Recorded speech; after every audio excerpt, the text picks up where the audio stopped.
கிறிஸ்துவில் பிரியமானவர்களே, ஆண்டவரும் இரட்சகருமான இயேசு கிறிஸ்துவின் விலையேற பெற்ற நாமத்திலே உங்களை நான் வாழ்த்துகிறேன். கர்த்தர் உங்களை ஆசீர்வதிப்பார். இன்றைய அனுதின உணவிற்காக கர்த்தர் நமக்கு கொடுக்கிற வார்த்தை சங்கீதம் 92 அதிகாரம் 12வது வசனம். நீதிமான் பனையை போல செழிப்பான், லிபனோனின் கேதுருவை போல வளருவான் என்று ஒரு வார்த்தை நமக்கு வேதத்தில் எழுதப்பட்டிருக்கு. சரி, இந்த பனையை போல செழிப்பான் அப்படின்னா பனைனா என்ன அப்படின்னா இங்க தெரியுது பாத்தீங்களா, இதுதான், இதுக்கு பேரு தான் பனை மரம். இந்த மரம் ரொம்ப செழிப்பான மரம். ஏன் இதை ஒரு நல்ல மனிதர்களுக்கு ஒப்பிட்டு சொல்லியிருக்கிறாங்க அப்படின்னா, இது ஒரு முறை விளைஞ்சிருச்சுன்னா 100 வருஷத்துக்கு இது அழியவே அழியாது. 100 ஆண்டுகள் கழிச்சு இது ரொம்ப உயரமா வளர்ந்ததற்கு பிறகு மேல ஒரு பூ பூக்கும்.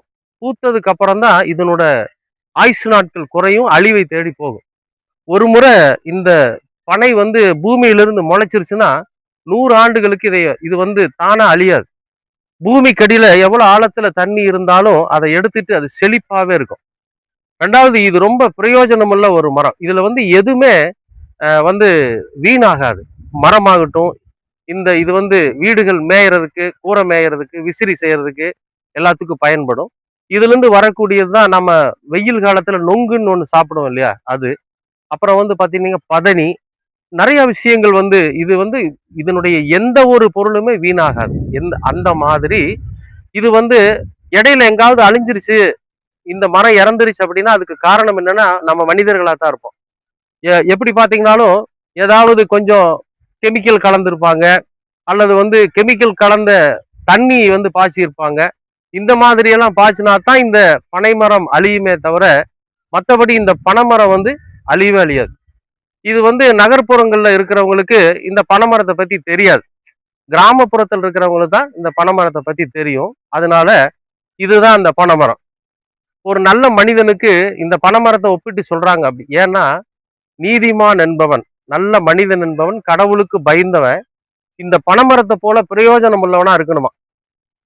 எந்த விதத்திலும் வீண் போக, சும்மா முள் செடி ஆட்டம், புல் பூண்டுகள் ஆட்டம், வெயில் வந்தோன்னா காஞ்சி போற மாதிரி இல்லாம இது எப்படி செழிப்பா எல்லாருக்கும் பயனுள்ளதா இருக்குதோ அதே மாதிரி நீதிமான் என்கிறவனும் எப்படி இருப்பானா, இந்த பனையை போல செழித்து மற்றவர்களுக்கு பிரயோஜனம் உள்ளவனா இருப்பானா. கடவுள் நமக்கு என்ன சொல்றாருன்னா, நம்முடைய வாழ்க்கையில நாம பனை மரத்தை போல பிரயோஜனம் உள்ளவர்களா இருக்கணும். அடுத்தவங்களுக்கு உதவி செய்யணும், அடுத்தவங்களுக்கு பிரயோஜனம் உள்ளவர்களா இருக்கணும், உண்மையுள்ளவர்களா இருக்கணும். நம்மனால யாருக்கும் எந்த கெடுதலும் வந்துடக்கூடாது. அப்படிங்கிறதுக்காகத்தான் ஆண்டவர் சொல்றாரு, நீதிமான் பனையை போல செழித்து லிபனோனின் கேதுருவை போல மலருவான்.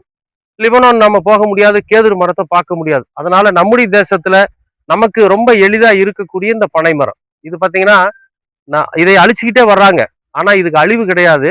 100 ஆண்டுகள் கழிச்சுதான் இது அழியும். அதே மாதிரி நீங்களும் நானும் கடவுளுக்குள்ள உண்மையா இருந்தோம்னா இந்த பனைமரத்தை போல செழித்து வாழ முடியும் அப்படிங்கிறதா இந்த வசனம் நமக்கு சொல்லுது. அதனால நம்மால முடிஞ்ச வரைக்கும் நம்ம யாருக்கும் எந்த கெடுதலும் பண்ணாம முடிஞ்ச வரைக்கும் மற்றவர்களுக்கு நன்மை செய்யறவங்களாவே இருப்போம். சரிங்களா? கடவுள் உங்களை ஆசீர்வதிப்பார். கண்களை மூடி ஜெபிப்போம்.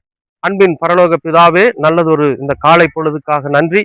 நீதிமான் பனையை போல செழிப்பான் என்று நீர் சொன்னது, இதோ இந்த பனையை போல நாங்களும் எங்களுடைய வாழ்க்கையில மற்றவர்களுக்கு பிரயோஜனம் உள்ளவர்களாக, எந்த விதத்திலும் மற்றவர்கள் நாங்கள் இடையூறு செய்யாமல் மற்றவர்களுக்கு பிரயோஜனம் உள்ளவர்களாக இருக்க நீங்க கிருபை பாராட்டுங்க. இந்த நாள் எங்களுடைய வாழ்க்கையில் ஆசீர்வாதமா இருக்கட்டும். இந்த நாளில யார் யார் எந்தெந்த வேலைக்காக புறப்பட்டு செல்லுகிறார்களோ எல்லோரும் ஆசீர்வாதமாய் வேலைகளை முடித்து வர கிருபை பாராட்டுங்க. இயேசுவின் நாமத்தில் கேட்கிறோம் நல்ல பிதாவே. ஆமேன், ஆமேன், ஆமேன்.